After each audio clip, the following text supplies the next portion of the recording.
ঘড়িতে এখন বাজে 8:05, নির্ধারিত সময় ছিল 8টা। তো এটা ঠিক আছে, পারফেক্ট একদম। আর এই আগের যেটা দেখালাম ওটা হচ্ছে পাক্কা চিটিং বাস ছিল।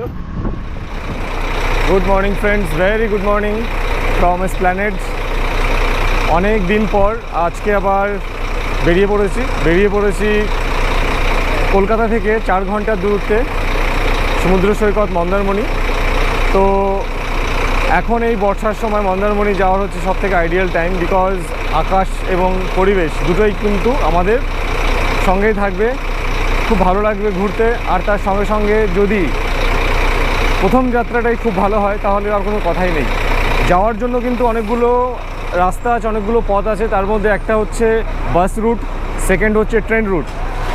তো যেহেতু ট্রেনের মধ্যে প্রচণ্ড ভিড় হয়, টিকিটের ওয়েটিং লিস্ট থাকার জন্য বাস রুটটা বেছে নিলাম। সরকারি বাস আছে, বেসরকারি বাস আছে। সরকারি বাসে এখন মারাত্মক ভিড়, প্রচণ্ড ভিড়, যেহেতু মহিলাদের জন্য 0 টিকিট, ফ্রি টিকিট।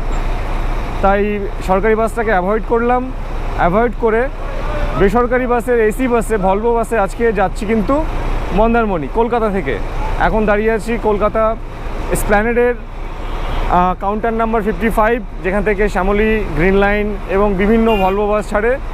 তো আজকের আমার যাত্রাপথে যে সাথী, সে বাসটা হচ্ছে এক্সপ্রেস লাইন। তো এক্সপ্রেস লাইনের কাউন্টার নাম্বার হচ্ছে এটা 55 এক্সপ্রেস লাইন। আর এটা হচ্ছে বাস ভলভো 9600। এই বাসে করে কিন্তু আজকে আমার গন্তব্য হচ্ছে দীঘা অবধি টিকিট করেছি, কিন্তু আমাদের নামতে হবে কিন্তু গিয়ে চাউলখোলায় থেকে নেমে আবার অটো টোটো করে আমাদের পৌঁছাতে হবে মন্দারমণি। তো এই যাত্রাপথে কী করে যাচ্ছি না যাচ্ছি প্রত্যেকটা জিনিস কিন্তু তুলে ধরবো, সঙ্গে থাকুন, স্টে টিউন। আর ভাড়া কত পড়লো সেটাও বিবরণ আমি ভিডিওর মাঝখানে কিংবা শেষের দিকে সব জানিয়ে দেবো। টোটাল খরচ কত পড়ছে সেটা জানিয়ে দেবো, সঙ্গে থাকুন। বাসের ভেতরটা একবার দেখিয়ে দিচ্ছি।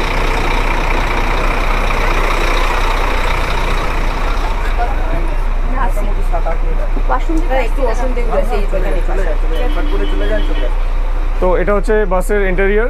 আর দাদা সামনে বসে আছে। আর দাদা, এই বাসটা কি প্রতিদিন সকালে রেগুলার এই একই সময় ছাড়ে? আচ্ছা, 7টা 8টা রাত্রিবেলা আছে, বিকালবেলা আছে, 3-4টা। আচ্ছা, ওকে। তো চলো বন্ধুরা, এবার ভেতরে একটু ইন্টেরিয়রটা দেখিয়ে দিই। এগুলো হচ্ছে সিঙ্গেল সিট, ওপরে স্লিপার, সিঙ্গেল স্লিপার, বাদিকে আছে ডাবল স্লিপার। এটা হচ্ছে আমার সিট, সিঙ্গেল সিট, যেহেতু একা যাচ্ছি তাই সিঙ্গেল সিটটা চুজ করেছি।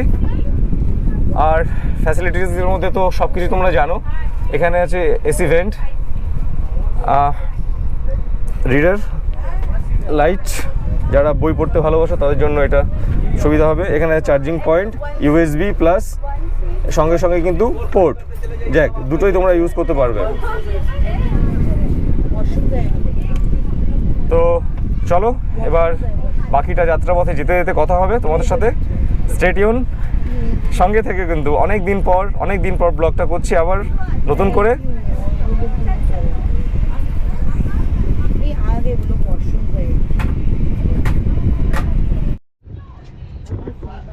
তো ঘড়িতে এখন বাজে 8:05, নির্ধারিত সময় ছিল 8টা। তো এক্স্যাক্টলি 8:05 বাস ছাড়ছে এসপ্ল্যানেড কাউন্টার নাম্বার 55 থেকে, অপোজিট মেট্রো গেট নাম্বার 7।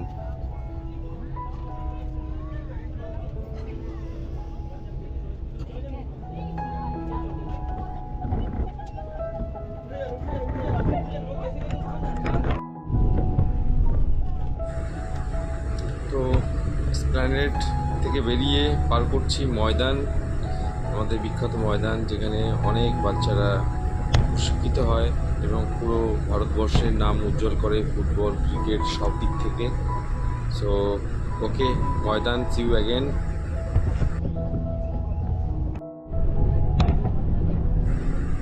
আমার বাদিকে বা এখন আমি যে ব্রিজের উপর আছি সেই ব্রিজটার নাম হচ্ছে বিদ্যাসাগর সেতু বা সেকেন্ড হুগলি ব্রিজ, কলকাতার সেকেন্ড ব্রিজ, যেটা কলকাতাকে হাওড়ার মধ্যে কানেক্ট করে। সেই ব্রিজ দিয়ে এখন আমরা চলেছি টুয়ার্ডস সাঁতরাগাছির দিকে।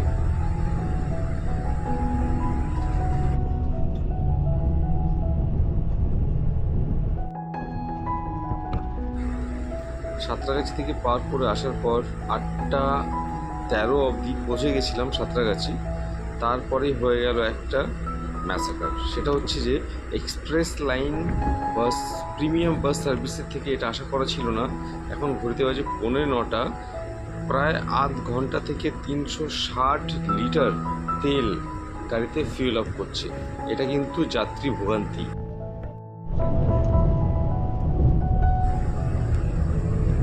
পার করছি বিখ্যাত রূপনারায়ণ নদী কোলাঘাটের আগে।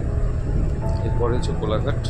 তো এরপরে হয়তো আমাদের স্টপেজ, সেখানে গিয়ে বিস্তারিত বলবো সাঁতরাগাছিতে কী হয়েছিল, আধ ঘন্টা কেন আমাদের আটকে রেখেছিল এক্সপ্রেস লাইন। তো ফ্রেন্ডস, ওয়েলকাম ব্যাক, আবার আপনাদের স্বাগতম। এসে পৌঁছলাম এখন কোলাঘাট, যে new Ghosh hotel and restaurant. এটা হচ্ছে রেস্ট স্টপ, হাইজেনিক ভালো, নট ব্যাড। আর বিগত ব্লগে একটা জিনিস দেখেছিলাম যে এখানকার খাবার বলতে আপনার 4টে পুরি আর সবজি 70 টাকা, আর 3 পিস ইডলি 60 টাকা। তো এইরকম ছিল না, সরি উল্টো বললাম। আর 4 পিস পুরি আর সবজি ছিল 60 টাকা, আর 3 পিস ইডলি ছিল 70 টাকা।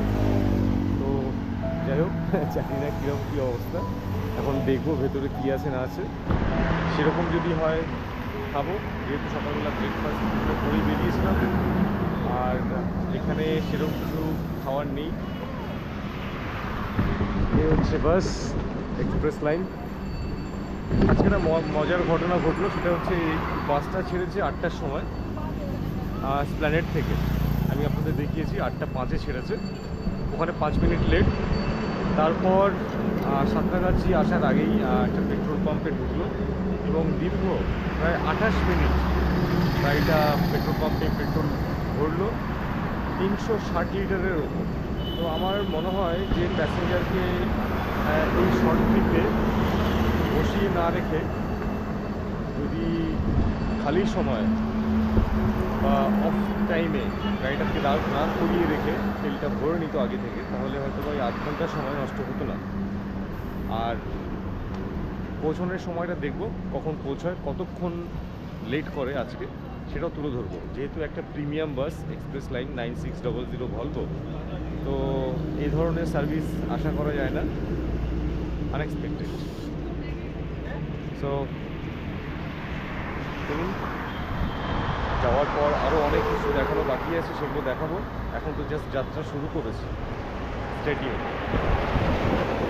বন্ধুরা, প্রায় চলে এসেছি চালখোলার সামনে। তো মাঝখানে ছোট্ট একটা অ্যাক্সিডেন্ট হয়ে যায়, দুটো লরির মুখোমুখি সংঘর্ষ হয়ে গেছিলো নন্দকুমার পার করার পর। সেখানে প্রায় 1-1.5 ঘন্টা লেট জ্যামে। এখন ঘড়িতে বাজে 2:50, যেখানে 12:20-তে পৌঁছানো ছিল, সেখানে 2 ঘন্টা 2.5 ঘন্টা লেটে পৌঁছচ্ছি।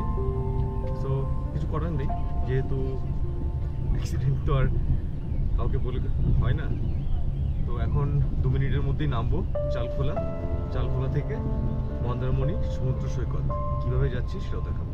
স্টেডিয়াম।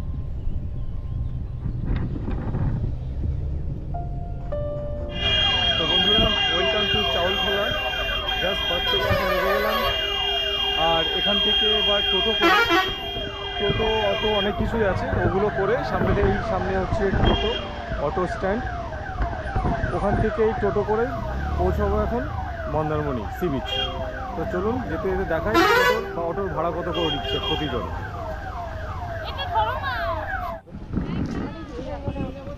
তো চাউলখোলা নামার পর এটা হচ্ছে চাউলখোলা অটো চালক শ্রমিক সংগঠনের বোর্ড। এখানে ভাড়ার সব চার্ট দেওয়া আছে, ঠিক আছে। কোথা থেকে কোথায় যাবেন না যাবেন, যদি কেউ 10 টাকাও বেশি চায়, এই পাশে পুলিশ বুথ, সঙ্গে সঙ্গে এই পুলিশ বুথে কমপ্লেন করুন, এবং তার গাড়ির যে অ্যাকশন যেটা হবে পুলিশের তরফ থেকে সেটা দেখার মতো হবে কিন্তু, ঠিক আছে। যদি কেউ আপনার থেকে 50 টাকার ভাড়া 100 টাকা চায়, 150 টাকা চায়, 200 টাকা চায়, সঙ্গে সঙ্গে পুলিশকে ডাকুন এই বক্স থেকে এবং কমপ্লেন করুন। যেমন এই অটোটা এখান থেকে যায় মন্দারমণি, ভাড়া আছে 50 টাকা, চাইছে পার হেড 200 টাকা করে। এই হচ্ছে এই অটোর নাম্বার। আর ওই যে লাল গেঞ্জি টাকমাথা, এই হচ্ছে তার কর্মকাণ্ড।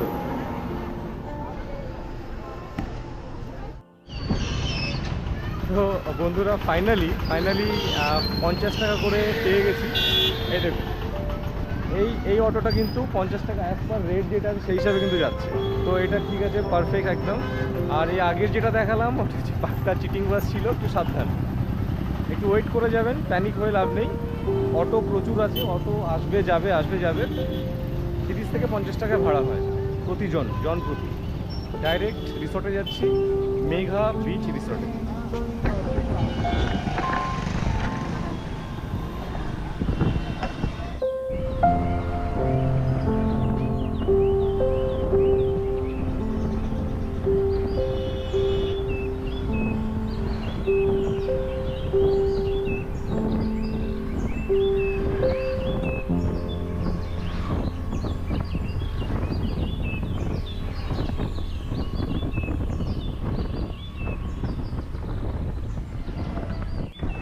তো বন্ধুরা ফাইনালি কিন্তু চলে এসেছি মেঘা বিচ রিসর্টে। আর ওখান থেকে আসতে ভাড়া পড়লো টোটাল, মানে একদম রিসর্টের এই রিসর্ট অবধি চাওয়ালখোলা থেকে 60 টাকা করে, 10 টাকা করে এক্সট্রা দিতে হয়েছে, আর একটু দিয়ে দিলাম। তো এটা হচ্ছে মেঘা বিচ রিসর্টের রিসেপশন, রেস্টুরেন্ট এরিয়া। বাকি ট্যারিফ কী আছে না আছে সেগুলো ফোন নম্বর দিয়ে দেবো, ফোন নাম্বার দেখে ডাইরেক্ট কথা বলে নেবেন। রেস্টুরেন্ট আছে, রেস্টুরেন্টের খাবার দাবার। আর এটা হচ্ছে রিসর্টের ভেতরের অ্যাটমসফিয়ার এখন এই বর্তমানে। ওপরে রুম আছে, এই দুদিকে রুম, ডান দিক বাদিকে কটেজ, মাঝখান দিয়ে রাস্তা। ভালো, অসাধারণ, মানে উইকেন্ডে আসার জন্য পারফেক্ট প্লেস, দারুণ জায়গা। উইকেন্ডে কিন্তু একটু প্রাইজিংয়ে, একটু রুমের প্রাইজিংয়ে একটু হাইক থাকে। আপনারা চেষ্টা করবেন যখন আসবেন, আসার আগে কিছুদিন আগে যদি বুকিং করেন তাহলে ভালো হবে, রেটটা একটু কম পড়বে। আর কলকাতা থেকে টোটাল কি করে এখানে পৌঁছবেন সেটার একটা শর্টকাট ব্রিফিং, জাস্ট 1 মিনিটের একটা ব্রিফিং দিয়ে দেবো আপনাদের সুবিধার্থে। তো এটা হচ্ছে সম্পূর্ণ দৃশ্য মেঘা বিচ রিসর্টের। আকাশে মেঘ জমে আছে, প্রচণ্ড বৃষ্টি আসবে, রাস্তায় হয়েছেও বৃষ্টি। বাচ্চাদের জন্য খেলার করার জন্য সুন্দর ব্যবস্থা, স্লাইডার, ঝুলনা সব কিছুই আছে। ভালো ফ্যামিলি রিসর্ট, দারুণ। সুইমিং পুলটা দেখতে পাচ্ছি না, এখন অবধি দেখতে পেলাম না, যদিও প্রয়োজন পড়ে না। আর এটা হচ্ছে সেই বহু কাঙ্ক্ষিত, অপেক্ষিত Mandarmani sea beach. Welcome to Mandarmani sea beach.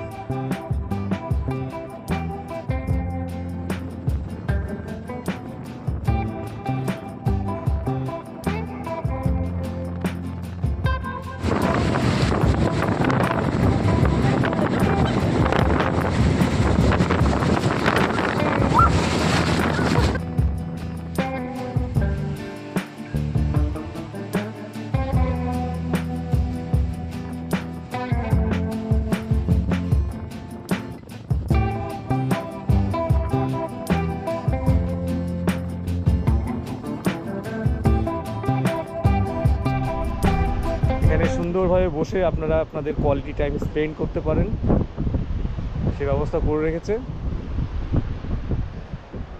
এদিক দিয়েও ব্যবস্থা করা আছে।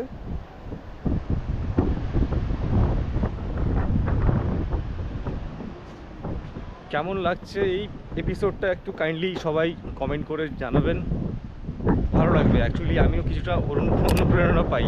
ইউটিউব থেকে কিন্তু আমার সংসার চলে না, ঘর চলে না। আমি এটা শখে করি, আমার এটা হবি, মানে আমার ঘোরাটা আমার হবি, ঘুরতে ভালোবাসি।